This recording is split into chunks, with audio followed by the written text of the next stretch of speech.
It is good to be with you today.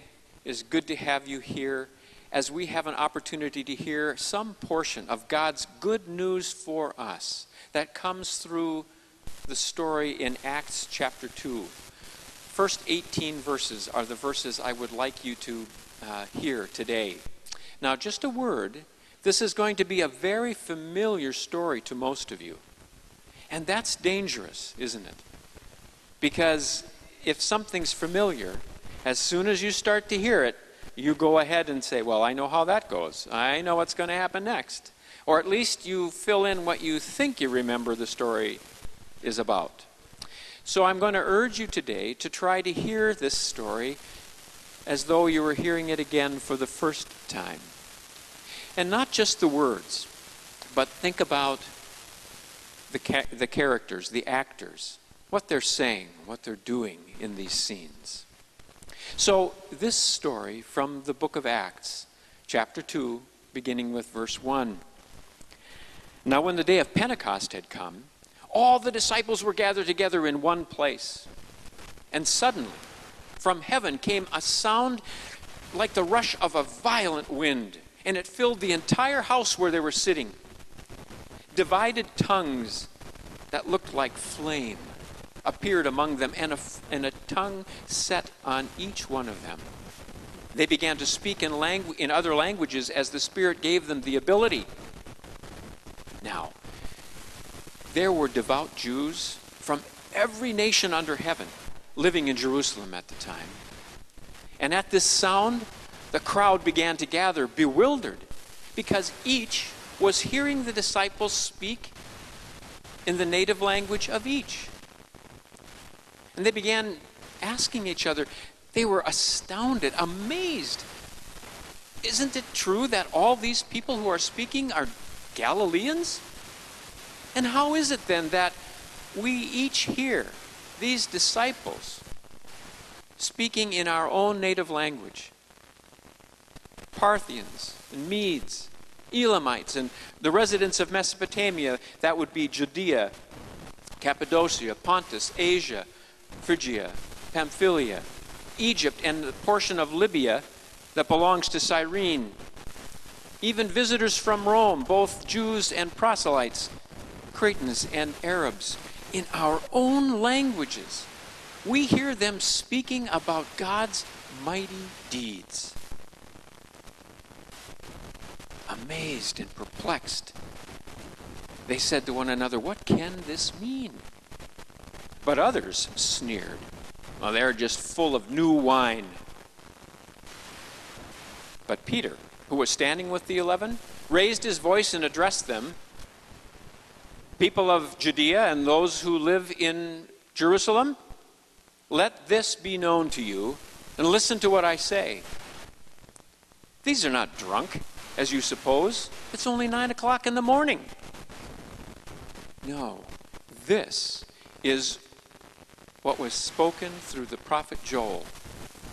In the last days, it will be, God declares, that I will pour out my Spirit upon all flesh, and your daughters and your sons will prophesy. Your young men will see visions, and your old men will dream dreams.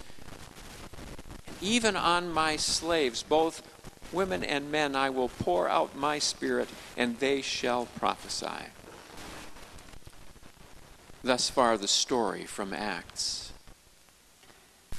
Now, I wonder, when you've heard that story before, we have a tendency to think about Bible stories as being somehow kind of neat and clean, and they're all packaged well, and it all makes sense, right? But is that what's happening here? Think about those disciples sitting in a room all by themselves. They're all gathered together apart from everybody else, still afraid, still worried about what might happen to them. What the rulers or the leaders of the synagogue or the Roman government might do to them if they find out that these folks were following Jesus. So they're hiding out, and suddenly comes this enormous wind shaking everything in the house. So they kind of run out onto the balcony. Nothing real calm and neat and packaged about that, doesn't seem like to me. Seems a little chaotic.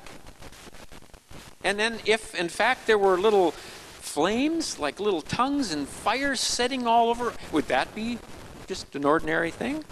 Yeah, no big deal, right? You just go on and have your tea and that's it. No, probably not.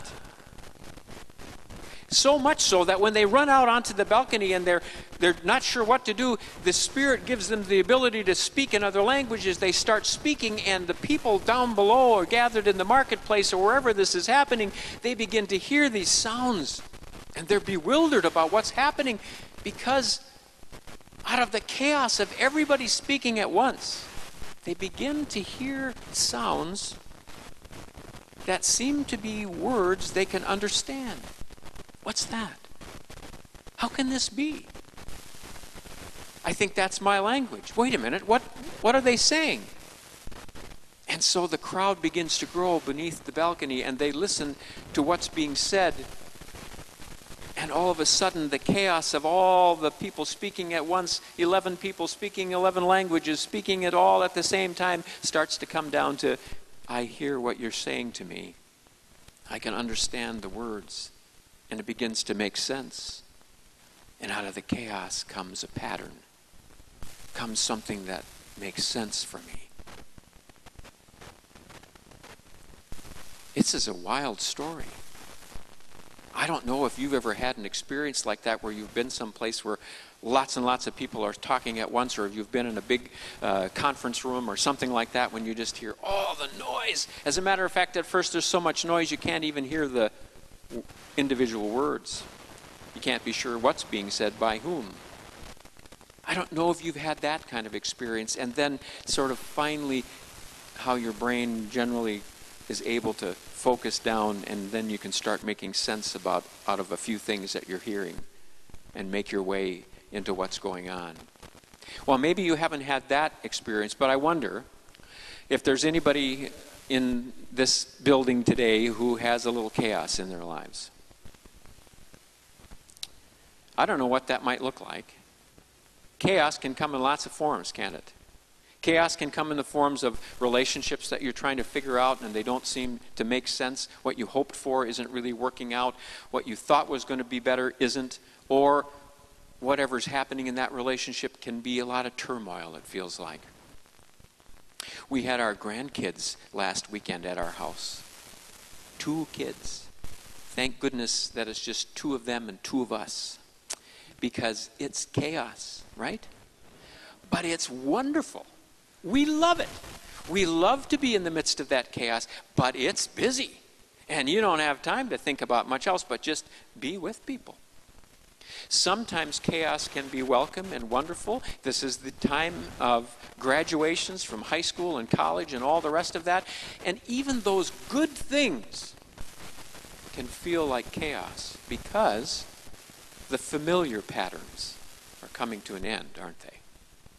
What you did, get up in the morning at a certain time, go to class, eat now, come home, participate in sports or whatever else you're doing, all of that's going to come to an end.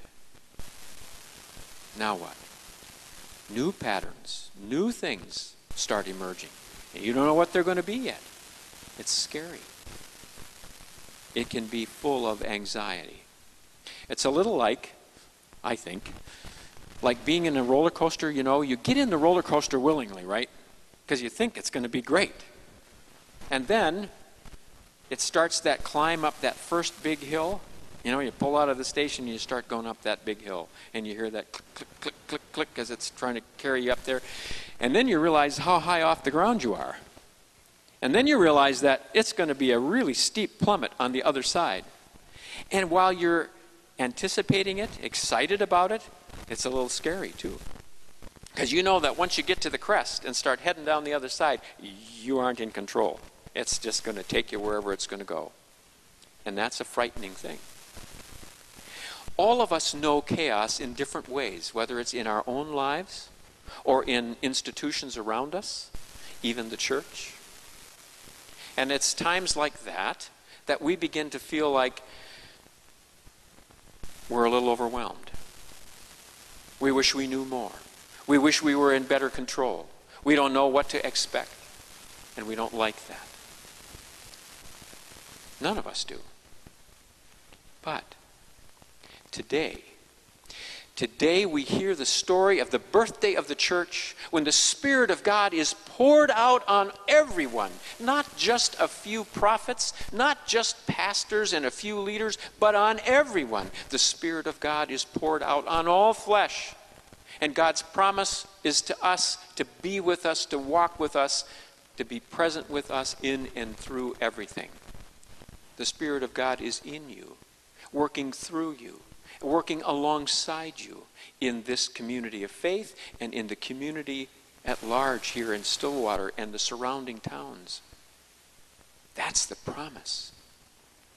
We're not just thinking optimistically to say that. It's the promise we can trust because it comes from a God who we know is faithful always, always. It's not a church promise. It's not some person's promise. It's the promise of God to you.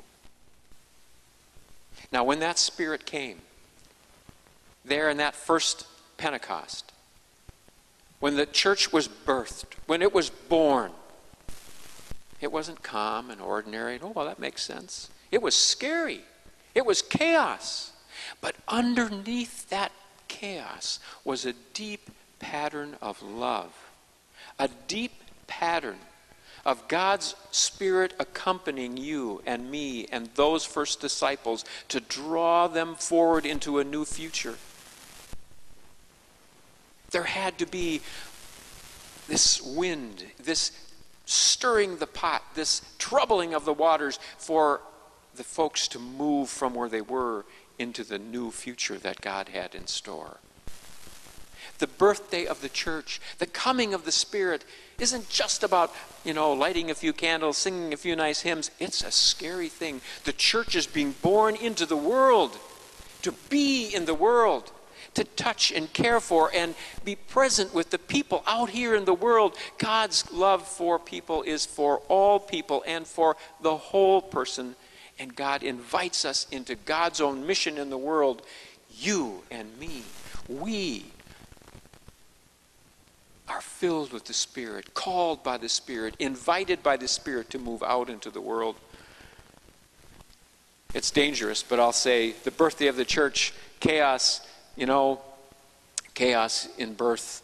I don't know anything about it. I'm not a woman. So I'm not going to say I do know anything about it, but I can infer from what I hear that at the moment of birth itself, in the midst of both the pain and anticipation, there is this sense of being completely out of control of what your body's doing. It's just going to do this, and you're along for the ride. You anticipate, you're anxious, you hope, you wait, and then comes this amazing new life. God stirs the water, blows the Spirit into our lives, and calls us forward. That same kind of stirring and calling to new life happens in institutions as well. And you're in the midst of some of that stirring and some of that bumpy ride right now at Trinity. But it doesn't mean that somehow or other you're on your own. God's abandoned you. No. The Spirit of God is alive and well and moving through your lives and through the lives of your leaders and the place that is the center of the faith community here at Trinity. You are God's people, named and claimed by God, accompanied by God every day. And God's intent for you has never changed. It is to call you into deep and rich life, relationship with God and relationship one with another, and connectedness to the community around. That's God's call for you. That's God's invitation to you on this birthday of the church, on this celebration of the life of the Spirit in our midst, to be reminded that troubled water or not, chaos or not, beneath it all is this deeper, richer pattern of God's love for you, God's love for all of us, calling us to new life and an amazing future. There are going to be bumps along the way. That's part of the process. That's part of the way it works. Not all troubling, not all chaos is somehow the work of the devil or some conspiracy. A lot of it is the work of the Spirit to shake us loose from the places we've been comfortable, to help us see again the things that are most important for us to hold on to. God's call is to you. And on this day of the celebration of the coming of the Spirit, I remind you, the Spirit comes to you anew this day. There is a reminder of the fresh new invitation of God to each and every one of you. To be reborn, to be renewed in your faith, in your relationships, that God might be praised, that God's mission might be served, that you might be all that you were meant to be by God's grace. So blessings to you. In the midst of the stirring of the Spirit and the chaos, never forget that under, around, in, and through it all is God's deep, abiding love for you, always accompanying you every step of the way. That's God's invitation to you and reminder to you on this Spirit-filled day. In Jesus' name, amen.